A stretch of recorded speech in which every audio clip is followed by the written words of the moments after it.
नमस्कार, मैं अशोक व्यास और मैं बहुत ही प्रसन्न हूँ, उत्साहित हूँ, क्योंकि आज हम एक ऐसे विषय पर बात करने वाले हैं, ऐसे पैनलिस्ट के साथ बात करने वाले हैं, जो हास्य की तरफ फुलझड़ियाँ कैसे छोड़ी जाती हैं, उसका अभ्यास करके उन फुलझड़ियों को औरों तक पहुँचाने में बहुत सफल रहे हैं।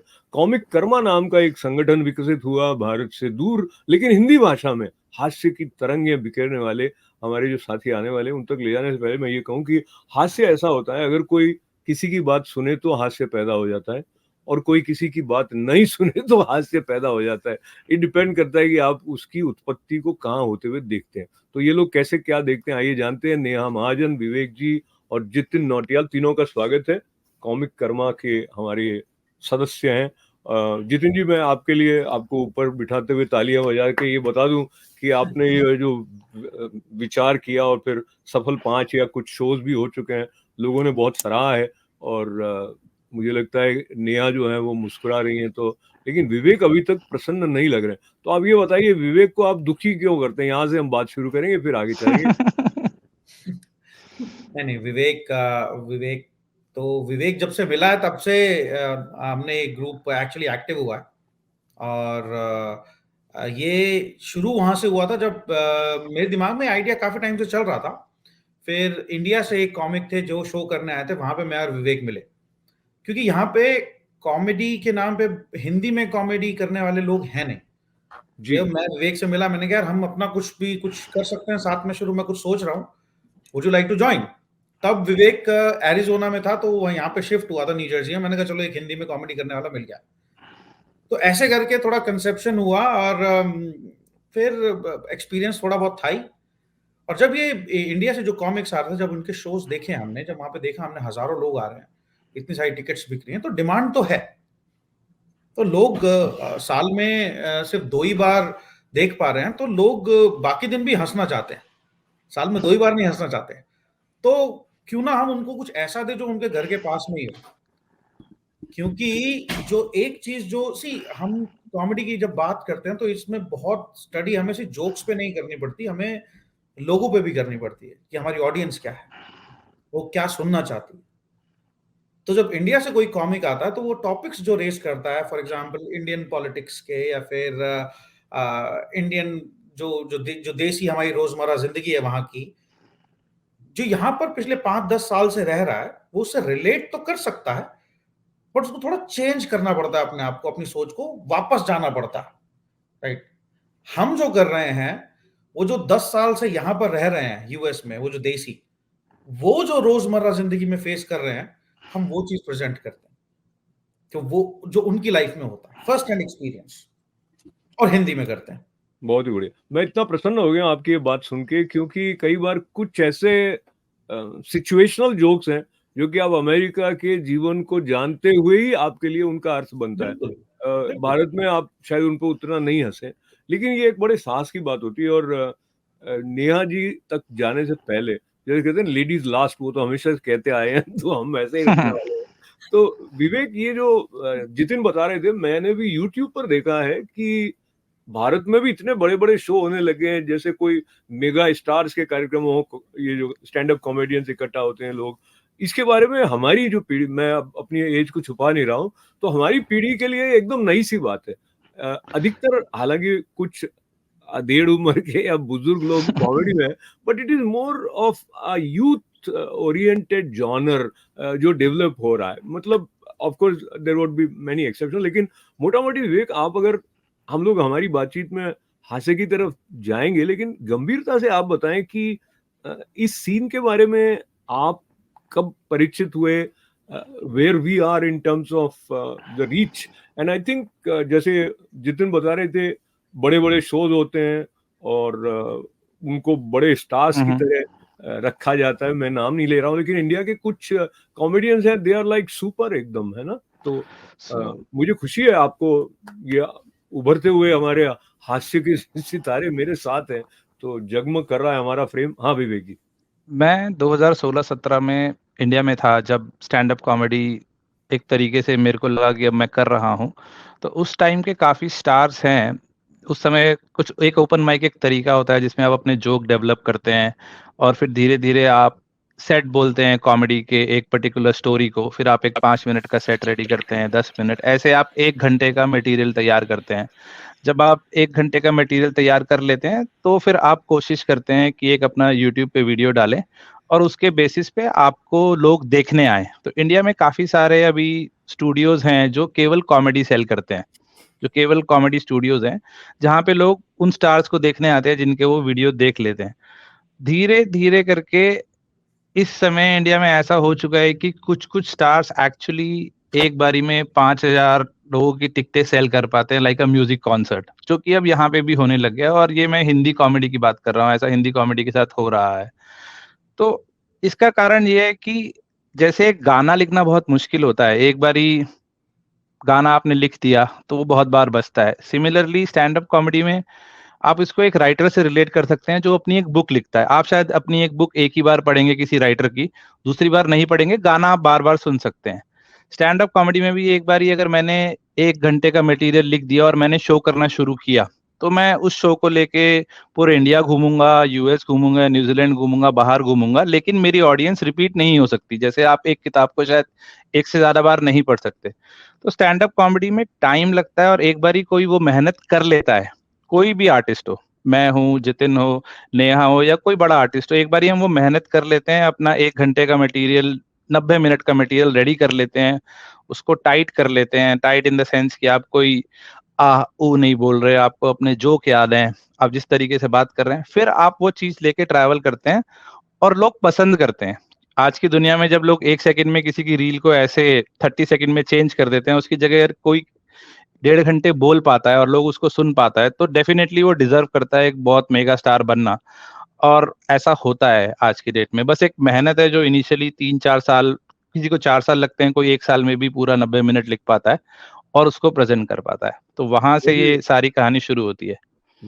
तो बहुत ही सुंदर है इस कहानी के कुछ सिरे आपके पकड़ने के लिए आपके वापस आने से पहले अब बारी है नेहा की। तो नेहा, ये जो बात जितिन जी से और विवेक जी से हमने सुनी, तो आपका अपना एक यात्रा रही है क्रिएटिविटी की, और ये एक नई तरह की चैलेंजिंग सिचुएशन होती है। आप लोगों को हंसा रहे हो, पता चला कि वो हंसे नहीं है, तो आपका खुद का क्या हाल होता है। सो आपने जो मटेरियल अपना तैयार किया, अच्छा एक बात और मैं क्विकली आप तीनों के साथ शेयर करूं, जो ऑफकोर्स दर्शकों के साथ भी, मैंने थोड़े बहुत जो स्टैंड अप कॉमेडियन यहाँ न्यूयॉर्क में पहले देखे थे, मुझे ऐसा लगा, चाहे मेल या फीमेल जो भी कॉमेडियंस थे, मेनी ऑफ देम 10 में से 7 ऐसे होंगे जो कि पेरेंट्स के बारे में ही जोक्स बना रहे थे। और मैं तो खुद ही पेरेंट था मैंने कहा यहाँ पे तो मुझे आना नहीं है फिर। Anyway, so Neha, how you chose your theme and कैसे कॉन्फिडेंस आया आपको कि हाँ मुझे करना है, और पहले से ही था मन में? पहले से नहीं था मन में। मुझे नहीं लगता था कि मैं स्टैंड अप कॉमेडी कभी कर सकती हूँ लाइफ में, क्योंकि लोगों को हँसाना, जैसे आपने बोला, एक बहुत बड़ी बात होती है, बहुत चैलेंजिंग काम होता है। जो इतना ईज़ी लगता है कि स्टेज पे आके कुछ बोल दिया, कह दिया और लोग हँस रहे हैं, वो उतना ईज़ी नहीं होता है, उसके पीछे बहुत मेहनत लगती है। तो मैं, जैसा आप जानते हैं, टीवी में मैंने काम किया है, रेडियो में काम किया है, तो लोगों की नब्ज़ क्या है, वो कुछ हद तक मुझे पता है। उसके अलावा इमिग्रेशन में मैंने बहुत काम किया है, जो कि बहुत स्पेसिफिक है यूएस में रहने वाले लोगों के लिए। कितने लोग H1B वीज़ा पर यहाँ पर जो हैं। और मुझे लग रहा था कि इन मुद्दों पर ना कोई बात नहीं कर रहा है। जैसे कि आपने बोला कि आप खुद पेरेंट हैं और सारे कॉमिक्स जो हैं वो पेरेंट्स के ऊपर जोक कर रहे होते हैं। मुझे नहीं लगता मैं उस एज में हूँ कि मैं सिर्फ अपने पेरेंट्स के ऊपर जोक्स मार सकूँ, राइट? या उनकी सिचुएशंस के ऊपर, क्योंकि हम लोग उससे काफ़ी परे आ चुके हैं। एंड यूएस आने के बाद इतने साल हो चुके हैं कि लाइफ ने बहुत कुछ दिखाया भी है आपको। सो आई थिंक सबसे बड़ा चैलेंज जो मुझे लगा इसमें वो यही है कि ऑल्दो आपको पता है कि लोगों की नब्ज़ क्या है, बट आप उसको पकड़ो कैसे? एंड स्पेशली कोरोना के बाद, मुझे लगता है कोरोना का जो पूरा टाइम पीरियड रहा है, उसमें लोगों को बहुत, they've gone through a lot, बहुत लोगों के साथ बहुत कुछ हुआ है। एंड आई थिंक इसीलिए शायद ये एक वेव जो है वो चल पड़ी है हिंदी कॉमेडी की भी। इंग्लिश में होता रहा है और काफ़ी जिन्हें मैं कहूँ ABCD, जो यहाँ के बॉर्न एंड ब्रॉट अप हैं, वो लोग भी कॉमेडी करते हैं। जो लेकिन ABCD थे, जिनकी बात मैं कर रहा था वो ABCD थे। जी, जी, जी। हाँ, हाँ। वो लोग जो टॉपिक चुनते हैं ना अशोक जी, वो टॉपिक्स हमसे रिलेटेबल नहीं है। क्योंकि हम इंडिया में पले-बड़े, एक एज के बाद हम यूएस आए और हमने यहाँ पर लाइफ अपनी जो है डेवलप करी, जो भी हमारे स्ट्रगल्स रही हैं, जो भी हमारे, तो हम वो कहीं बीच में धोबी के कुत्ते से बन के रह गए, ना घर के ना घाट के। तो आई थिंक वही हमारी स्ट्रगल जो है, वही हमारा मटेरियल बन जाता है। एंड उसी से मुझे कॉन्फिडेंस आया कि डेफिनिटली एक नीड तो है यहाँ पर करने की। अच्छा, तो ये सब जी, ये क्वेश्चन मैं नेहा से वापस कर रहा हूँ, आप दोनों की इजाजत लेके, फिर आप दोनों के पास आऊंगा। जब पहली बार ऐसा मौका हुआ कि कॉमिक कर्मा के कार्यक्रम में नेहा तैयारी करके पहुंची हैं और ओपनिंग वाले जो 2-3 मिनट होते हैं, तो एक तो कंटेंट क्या है, आप क्या कहने वाली हैं और कैसे कहना है, दोनों बातों का महत्व होता है। उसका भी आपने पहले से सोचा था कि ये वाली बात कहते हो मैं ऐसे करने वाली हूँ, वैसे कैसे तैयारी थी? और अगर आप थोड़ा सा हमको सैंपल दें तो ओपनिंग कैसा था? हाँ। तो ये ना ट्रेड सीक्रेट शेयर करने वाली बात हो जाएगी। कोई भी शेफ अपना मैजिक मसाला नहीं बताता है कि वो कैसे क्या डालता है कि उसकी डिश एकदम अच्छी बनती है। बट कॉमेडी के अंदर जब हम तैयारी करते हैं, छोटे-छोटे न्यूएंस तक तैयार करते हैं। जैसे कि अगर मुझे पता है कि मैं एकदम से मेंढक की बात करूँगा, तो मैं स्टेज पे बैठूँगा, तो मेरा माइक कहाँ होगा? तो मुझे मेंढक की बात करने से पहले माइक को स्टैंड पे लगाना पड़ेगा, लेकिन मैं मेंढक बनूँगा नीचे बैठ के, लेकिन टर-टर मुझे उठ के वापस से माइक पे करना पड़ेगा। तो इतने न्यूएंसेस हर इंसान तैयार करता है धीरे-धीरे जब आप स्टेज पे जाते हो। अगर मेरे पास तार वाला माइक है, तो वो तार कहाँ जाएगा? वो मेरे पैर में फँस तो नहीं जाएगा? तो हर चीज़ की तैयारी होती है जो कि ऑडियंस को कभी शायद नहीं दिखती। या हम कोई सवाल पूछते हैं तो हम उसके हाँ या ना दोनों जवाब अपने साथ रख रहे होते हैं पूछने से पहले, क्योंकि हमें पता है या हाँ बोलेगा या ना बोलेगा, कुछ और बोलेगा तो हम उसके लिए भी रेडी रहते हैं। लेकिन तैयारी रहती है हर चीज़ की, मैं क्या पहन रहा हूँ, मैं क्या बोल रहा हूँ। मैं स्टेज पे चढ़ते वक़्त अपना पैर अटका के चढ़ रहा हूँ जानबूझ के कि मैं गिरने की एक्टिंग करूँगा तो लोगों को अटेंशन आएगा। सब काफ़ी कुछ मेहनत लगती है और काफ़ी कुछ एकदम से भी होता है, लेकिन मेहनत भी होती है पीछे से काफ़ी, जो मेरे को लगता है। मैं वापस ट्राई करता हूँ। नेहा, लेकिन थोड़ा-सा तो सैंपल देना पड़ेगा ना। अगर कोई गायक आता है, जितिन जी, तो हम उनसे रिक्वेस्ट है वो गा के बताते हैं। तो थोड़ा-सा कोई एक आधा जोक, 2-4 जोक जो भी। क्या होता है ना अशोक जी, गाना क्या है ना, गाना और जोक्स 2 अलग चीज़ें हैं, राइट? कोई गायक आपके शो में आएगा, वो अपनी 2 लाइन गा देगा, आप कहोगे बहुत खूब, राइट? हमारे जोक्स के लिए माहौल चाहिए होता है और आपकी ऑडियंस होगी। अगर हमने जोक बोला, वो अभी तो ऑडियंस है नहीं, अभी कोई हँसेगा भी नहीं, फिर जो सुनेंगे वो कहेंगे अबे यार ये इतने अच्छे तो नहीं है। वो हमारे लिए काउंटर प्रोडक्टिव हो जाता है। तो ये इसको हम असुरक्षा की भावना कहें या इसको प्रोटेक्टिव शील्ड कहें, वो कुछ भी कहें, लेकिन आपकी जैसी स्मार्टनेस कहेंगे। देखिए, आप जैसी आपकी इच्छा होगी, हम तो ऐसी गाड़ी को आगे ले जाएंगे, क्योंकि बात कॉमिक कर्मा की है। तो विवेक जी, जब आप पहली बार मंच पर गए और कोई ऐसा आपका कंटेंट में या आपकी स्क्रिप्ट में बात रही होगी कि आपको लगा होगा इस पे तो लोग जरूर हंसने वाले हैं, तालियां पड़ने वाली हैं, और नहीं हुआ हो, समझिए, तो आप उसको कैसे रिएक्ट करते हैं? अंदर से आप डाउन नहीं हो? जैसे आपको ऐसे एग्जांपल से बताता हूँ, जब हम छोटे थे तो पापा 2 रुपए देते थे, हम उसको जेब में रख के सॉफ्टी खाने जाते थे खुशी-खुशी से। तो वैसे ही है, जब मैं अपना जोक लेके स्टेज पे चढ़ता हूँ, पहली बार जब मैं चढ़ा था, मुझे लगा था बहुत मज़ा आने वाला है और बहुत ही मज़ा आएगा और मैं स्टेज पे चढ़ूँगा, जोक बोलूँगा, लोग हँसेंगे। लेकिन जब वो बच्चा आइसक्रीम वाले के पास पहुँच के अपनी जेब में हाथ डालता है, तो देखता है कि 2 का सिक्का निकल गया है, उसकी जेब फटी हुई है। तो बस जैसे ही मैं स्टेज पे चढ़ा और कोई नहीं हँसा, तो मेरे मुँह में वो आइसक्रीम का टेस्ट तो था, लेकिन आइसक्रीम थी नहीं मेरे हाथ में। बस मुझे ही लग रहा था कि लोग हँस रहे हैं, लेकिन वो नहीं हँसे। तो एक रियलाइज़ेशन हुआ कि हाँ, कहीं न कहीं हो सकता है मैं उनसे कनेक्ट नहीं कर पाया, और फिर मैं अपना मुँह बना के चला गया, लेकिन मैंने आइसक्रीम खाना छोड़ा नहीं, क्योंकि मुझे आइसक्रीम खानी थी। तो ये एक आर्टिस्ट का हार्ड वर्क होता है, चाहे वो सिंगर हो, चाहे वो कॉमिक हो, वो वापस जाता है, वापस से तैयारी करता है और वो पैसा मुट्ठी में लेके आता है, जेब में रखता ही नहीं है, क्योंकि उसको आइसक्रीम खानी है। फिर वो पहुँचता है, लगता है कि ओहो! ये तो 5 रुपए वाली आइसक्रीम है। तो एक कंटीन्यूअस प्रोसेस है, जिसको आप 3, 4, 5वीं बार, किसी-किसी को पहली बारी में आइसक्रीम मिलती है, लेकिन हर बार मिलेगी वो भी ज़रूरी नहीं है। तो ये बहुत सब्जेक्टिव है, लेकिन धीरे धीरे धीरे धीरे आपको आइसक्रीम की दुकान पे जाने और आने में जब मजा आने लगता है तो ऑडियंस को हर बार मजा आता है, क्योंकि आपको भी मजा आ रहा है। ये बस एक जरा सा गेम है जो धीरे धीरे समझ आ जाता है सबको। तो अशोक जी, एक मैं और बोलना चाहूंगी कि एक चीज आपको बहुत थिक स्किन होना पड़ता है, बहुत। अगर ऑडियंस ने नहीं हंसा आपके जोक पे, आपके दिमाग में आपने माइंड ब्लोइंग जोक लिखा है, ठीक है, आपने अपने ओपन माइक अपने परिवारजनों को जो है सुनाया और बहुत हंस रहे हैं सब, लेकिन अगर उस वक्त ऑडियंस तैयार नहीं है, फॉर वट एवर रीजन वो तैयार नहीं है, चाहे वो माहौल वैसा है, चाहे वो उस माइंडसेट से नहीं आए, कई बार ऐसा भी होता है कि लोगों ने स्टैंड अप कॉमेडी देखी ही नहीं है हिंदी में, और वो हमारी ऑडियंस है क्योंकि वो पहली बार आ रहे हैं देखने के लिए, उनके लिए कॉमेडी मतलब कपिल शर्मा शो या उस तरह के शोज जो एक जॉनरा बन चुका है, स्टैंड अप उन्होंने एक्चुअली इन पर्सन नहीं देखा है, तो उनको पता ही नहीं है कि व्हाट टू एक्सपेक्ट। तो वो माहौल की भी बहुत बड़ी बात होती है। और हाँ, जैसा विवेक ने कहा, एक छोटे से छोटा नुआंस तक हम दिमाग में रखते हैं, लेकिन साथ ही हमें, जैसे थिएटर में होता है ना कि आप पूरी तैयारी करके जाते हैं, एक एक चीज को प्लान करके जाते हैं, आपका वॉइस का टोन कैसा रहेगा, आपकी भवें चढ़ेंगे कि नहीं, आपके बाल पीछे जाएंगे कि नहीं, हर एक नुआंस आपका जो है सेट है। इट्स, हाँ, एब्सोल्युटली सेट है।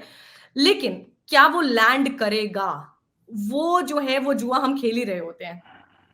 तो कि बात क्या लैंडिंग होता की है करते हुए अभी मैं अपना एक सवाल जोड़ देता हूँ जितिन जी आपके लिए। जब आप बात कर रहे थे कि हिंदी में ऐसा नहीं, तो मुझे सहसा याद आया जो हम हिंदी कविताएं आती हैं ना, बाहर से कवि आते हैं, यहाँ वाले भी हैं, तो अभी धीरे धीरे ऐसा हो गया कि कभी कभी ऐसा लगता है कविता कम है, ये स्टैंड अप कॉमेडी ज्यादा है। हालांकि ये कवियों से क्षमा याचना करते हुए, पर वहाँ की ऑडियंस डिफरेंट है। मुझे लगता है वो सेकंड जनरेशन वाले अधिक जाते हैं जो हिंदी कविता सुनने जाते हैं। तो नहीं, आपकी ऑडियंस, आपको क्या लगा, यूथ ज्यादा आता है या मिक्स्ड रहती है? सी इसका सबसे बड़ा रीजन मैं बताता हूँ। जैसे मैं जब बचपन में मैंने बहुत सारी स्टैंड अप कॉमेडी इंडिया में, ये आपके पुराने जो शैल चतुर्वेदी, हुल्लड़ मुरादाबादी, और अभी काका सुरेंद्र शर्मा आदिवासी, जी, हाँ। अशोक चक्रधर, तो ये लोग करते थे। इनमें थोड़ी सी रिदम भी होती थी, या थोड़ा गा के भी करते थे, साफ सुथरी करते थे, राइट। इट्स नॉट वेरी पूरी मैच्योर ऑडियंस के लिए नहीं होती थी वो बहुत ही, और वो सब जो लोग थे ना, वो सब लोग बहुत ही पढ़े लिखे थे, दे आर वेल लर्नेड, आधे आप गलत प्रोफेसर। डायरेक्शन में जा रहे हो जितिन, आप उनकी आलोचना मत करो भाई, वो अच्छे नहीं हैं और उसमें बहुत नहीं, उनकी सारे। आलोचना नहीं कर रहा हूं मैं। अच्छा ठीक है। नहीं, आई एम प्रेजिंग देम कि वो ओके। लोग जो आते थे उस टाइम पर, वो लोग, उनका they are very well learned, उनको बहुत नहीं अच्छा नहीं, आता। जतिन जतिन, आप उनकी कह गए ना, तो तब फिर अब आके आप क्रिटिसाइज करने लगोगे, लैंड ऐसा होने वाला है ये। नहीं नहीं नहीं नहीं। नहीं, अच्छा। उसमें मैं बस ये बताना चाहूंगा, उनके बीच में और आज की डेट में फर्क से सोशल मीडिया का है। वो लोगों को उस लेवल का सोशल मीडिया मिला होता ना, तो वो आज उतने ही फेमस होते जितने ये लोग हैं। ठीक। मैं ये हाँ। कहना चाहूंगा, क्योंकि इतने सारे लोग हैं और हर किसी को अपने अपने तरीके की ऑडियंस मिल जाती है। कुछ कॉमिक हैं जो कि बिल्कुल साफ सुथरी कॉमेडी करते हैं, उनको भी बहुत लोग देखने आते हैं। कुछ लोग नहीं करते, उनको भी देखने आते हैं। तो मेरा मतलब यही था कि हमारे पास स्टैंड अप कॉमेडियंस शुरू से थे, बट सोशल मीडिया ने उनको एम्पलीफाई कर दिया है। अच्छा, कई अब घरों कोई भी में, बन जाता हाँ, कई घरों में होते हैं जो कि वैसे इतने फ्लरिश नहीं होते हैं, लेकिन ऐसा लगता है वो जब बात करता है या करती है तो लोग हंसते ही हैं। कुछ लोगों में इस तरह का एक कॉमिक स्ट्रीक होता है। तो जी। आप तीनों में वो पहले से रहा है, आपने सिर्फ ऑडियंस के लिए डेवलप किया हो? यानी जैसे आप याद करें, विवेक जी से शुरू करें, जब आप जितिन से मिले और आप लोगों ने कॉमिक कर्मा कॉन्सेप्ट के बारे में सोचना शुरू किया, तो आपको याद आएगा कि मैं कॉलेज में बात करता था तो दोस्त हंसते थे, या फैमिली में होता हूँ, फैमिली सेटिंग में शादी में गया तो लोग विवेक के आसपास गिर गए। मतलब विवेक का मतलब any person who is aspiring to be a stand up comedian, उसकी पर्सनैलिटी एक खास तरह की होनी जरूरी है, या ये आप उसको विकसित कर सकते हो बाद में? ये सेंस ऑफ ह्यूमर डेवलप नहीं होता, या ये तो आपको होता डिपेंड है या तो नहीं होता। ओके, ये सारी बात ना सब्जेक्टिव है। जैसे आपने बोला कि आप अपने दोस्तों के बीच में बहुत ही ज्यादा सब लोगों को हंसा पाते हो, लेकिन जब आप स्टेज पे चढ़ते हो तो ना आपको 200 लोग 400 लोग इकट्ठे देख रहे होते हैं, और वो 4 लोगों के बीच में बात नहीं होती, आपको 200 लोगों को एड्रेस करना होता है। 200 में से कम 150 लोग हंसेंगे तो वो हंसी पैदा होगी, वरना नहीं होगी। तो वो बहुत मेहनत लगती है इसके पीछे, लेकिन जो सोच रहती है पहली, वो हमारी हमेशा ये रहती है कि यार लोग बोल रहे हैं कि तू अच्छा है, तू क्यों नहीं करता स्टैंड अप कॉमेडी। वो हमें लगता है, लेकिन जब आप 2 रुपए लेके वो आइसक्रीम लेने चढ़ते हो चौथी बार 5वीं बार, उसके बाद भी अगर आपको लगता है कि हाँ नहीं, मैं मेहनत करूंगा, मुझे समझ आ गया है ये गेम, मेरी बात लोग सुन रहे हैं। तो अगर आपको वो समझ आ जाता है तो फिर आपको वो चस्का लग जाता है स्टेज का, फिर आप लोगों को बातें बताते हो और हंसते हो। लेकिन केवल अगर आप अपने सोशल ग्रुप में बहुत ही लोगों को हंसा पाते हो तो जरूरी नहीं है कि आप स्टेज पे हंसा पाओ, ऐसा कोई जरूरी नहीं है। और वाइसा वर्सा भी है कि हो सकता है कि आप अपने ग्रुप में बिल्कुल भी नहीं हंसा पाते हो, लोग आपको सोचते हैं पता नहीं क्या ही सोचता रहता है, लेकिन जैसे ही आप स्टेज पे चढ़ते हो तो आपका एक अलग ही रूप सामने आता है, बिकॉज आप 200 लोगों को इकट्ठे एड्रेस करना सीख गए हो। तो आपको मुश्किल होता है 5 लोगों से बात करना, जब आप 200 लोगों से बात करना सीख जाते हो तो वो Absolutely. सिनेरियो बदल जाता है। जहाँ ये मेरी अपनी सोच है। जी जितिन जी, आप ये बताइए कि कोई आपके आइडियल ऐसे हैं क्या जिनको देख के पहले आपको लगा हो कि हाँ मुझे भी ये करना है, या कोई कोई हमें इंस्पायर करते हैं, सो हाँ उनको कॉपी करने की बात बहुत अलग है और इंस्पिरेशन अलग चीज हो जाती है। तो कोई ऐसे राइटर्स हो, कोई ऐसे प्रेजेंटर्स हो जो आपको अपील करते हैं? सी अमेरिकन स्टैंड अप मैंने बहुत देखा है, तो मुझे स्टीवन राइट करके एक स्टैंड अप कॉमेडियन है, वो मुझे बहुत ज्यादा इंस्पायर करा। स्टीवन राइट, रॉडनी डेंजरफील्ड और मिच हेडबर्ग, ये 3 लोगों को मैंने बहुत ज्यादा सुना है, बहुत ज्यादा देखा है। इनकी तरह लिखने की भी कोशिश करी, थोड़ा बहुत लिखता भी उनकी तरह सोच रखता हूँ। तो ये तीनों ने मुझे बहुत इंस्पायर करा। जी, और मेरे तीनों नाम मेरे लिए तो नए हैं, लेकिन मैं इनको गूगल करके ढूंढूंगा, कहीं नहीं कुछ पढ़ूंगा। तो नेहा, आप बताइए कि जो ये यात्रा रही आपकी, और I was very surprise and sort of impressed. मैंने आपको ऐसा कम्युनिकेट किया भी था, एक तरह से रीडिस्कवर करना होता है अपने आप को, and put yourself in a place where there is a sense of vulnerability कि क्या पता मुझसे होगा या नहीं होगा। तो ये जितिन और विवेक ने आपको कन्विंस करने में हेल्प करी, या कांच ने हेल्प करी, कैसे? I think definitely Jitin. सो हुआ ये था कि मेरा 2020 में मैं मीडिया कर रही थी, रेडियो वीडियो पे थी, ठीक है। तो वो सब बहुत अच्छा चल रहा था और कोविड आया और मेरा बहुत भयंकर एक्सीडेंट हो गया, and that started a very different phase in my life, जो अनएक्सपेक्टेड था, एकदम से आया। तो मैंने सब सोशल मीडिया और रेडियो वीडियो सब से मैं परे हो गई, because I wanted to focus on my healing. तो जब वो हुआ, एंड आप यकीन मानिएगा 2020 के बिगिनिंग में फरवरी या आई थिंक मार्च ही था, मार्च, अर्ली मार्च, एक ओपन माइक हुआ था जर्सी सिटी में, जहां जितिन ने भी परफॉर्म किया था, मैंने भी परफॉर्म किया था, एक और हमारे कलीग हैं राहुल, उन्होंने भी परफॉर्म किया था। एंड उस दिन जिस तरह का फीडबैक मुझे मिला था, बिकॉज ये मैं पहली बार ट्राई कर रही थी, नौटंकी रेडियो पे जो चलती थी वो तो चलती थी, बट ऐसे लोगों के सामने करना, माइक एक स्टूडियो में बैठ के करना और लोगों के सामने करना, 2 फर्क चीजें होती हैं। तो मुझे बहुत अच्छा फीडबैक मिला था, एंड मुझे था कि शायद मुझे ये ट्राई करना चाहिए। बट देन एक पॉज आ गया कोविड की वजह से और जो भी हेल्थ रीजंस रही उनकी वजह से। फिर क्या हुआ कि जनवरी ऑफ 2024 जितिन का फोन आया मुझे, और इन 4 सालों में हमारी कभी बात नहीं हुई थी, we were not in touch. अचानक से जितिन का फोन मुझे आता है and he is like, where are you? तू कर क्यों नहीं रही है? तू कहाँ गायब है? एंड आई एम लाइक, यार अच्छा ओके, व्हाट्स योर प्लान? तो उसने बोला कि यार ऐसा ऐसा है, हम सोच रहे हैं करने का, तो चलो करते हैं। एंड आई वाज लाइक, ठीक है, मैंने बहुत सालों से अपने आप को चैलेंज नहीं किया है, तो शायद ये एक जरिया है मुझे अपने आप को चैलेंज करने का, बिकॉज मैं हमेशा चाहती हूँ to to continue learning, right? Comfortable सब हो जाते हैं अपनी स्किन में। तो I took it upon as a challenge, और अप्रैल में हमने अपना पहला शो किया। बहुत अच्छा नहीं गया मेरे लिए, बाकियों के लिए बहुत अच्छा गया और वो मेरे लिए एक लर्निंग रहा, क्योंकि आप सोचने लगते हैं कि जब आप पब्लिक आई में इतना रहते हैं और आप आप एमसी कर रहे होते हैं 150-200। मैंने एफआईए का 2019 का न्यूयॉर्क में इंडिया डे परेड एमसी किया था, तो वो एक कॉन्फिडेंस था कि हाँ, मैं लोगों की नब्ज समझती हूँ, मैं कर सकती हूँ इसको। लेकिन जब आप एक्चुअली में करने जाते हैं, तब आपको रियलाइज होता है कि कमियां कहाँ हैं। तो it's been a learning experience for me. तो तो बहुत ही प्रसन्नता की बात है कि आपकी ये लर्निंग की जो ललक है वो जी, बनी हुई है, और समय हमें ये कह रहा है कि जितिन जी के पास जाओ और उनसे ये पूछो कि लॉजिस्टिक्स के पॉइंट ऑफ व्यू से एक तो परफॉर्मर है और एक क्योंकि जब आप ऑर्गेनाइज कर रहे होते हैं, बहुत ब्रीफली कैसा एक्सपीरियंस उस एंगल से रहा और आने वाले समय के कुछ प्लान्स आपके शेयर करें जितिन। बिल्कुल, बिल्कुल। थोड़ा चैलेंजिंग तो रहा शुरू में यहाँ पे, क्योंकि यहाँ पे जगह ढूँढना वगैरह थोड़ा मुश्किल होता है। बट अभी वी फिगर्ड आउट अ वे, और आगे हम सितंबर में एक शो कर रहे हैं जर्सी सिटी में, एंड हम प्लान कर रहे हैं अक्टूबर में वापस से न्यू जर्सी में एक शो, और एटलीस्ट हम न्यूयॉर्क और न्यू जर्सी में मल्टीपल शोज करने वाले हैं आने वाले, स्पेशली क्योंकि जो विंटर्स है वो बहुत बिजी रहेगा, समर्स थोड़ा स्लो रहता है। तो अभी विंटर्स में हम वी आर प्रॉब्ली 2 शो 1 महीने में करेंगे, तो क्या हमें बात। लोग सुन सकते हैं। तो बहुत सारी प्रसन्नता के साथ में विवेक जी, आप तीनों से ये शिकायत तो रही कि आपने कोई जोक नहीं सुनाया, लेकिन फिर भी आपसे बातचीत बहुत ही प्रॉमिसिंग रही, इसलिए मैं चलते चलते आप ही की तरह कोई जोक नहीं सुना रहा हूँ। बहुत बहुत धन्यवाद। थैंक यू अशोक जी। बहुत शुभकामनाओं के साथ। ओके, नमस्ते।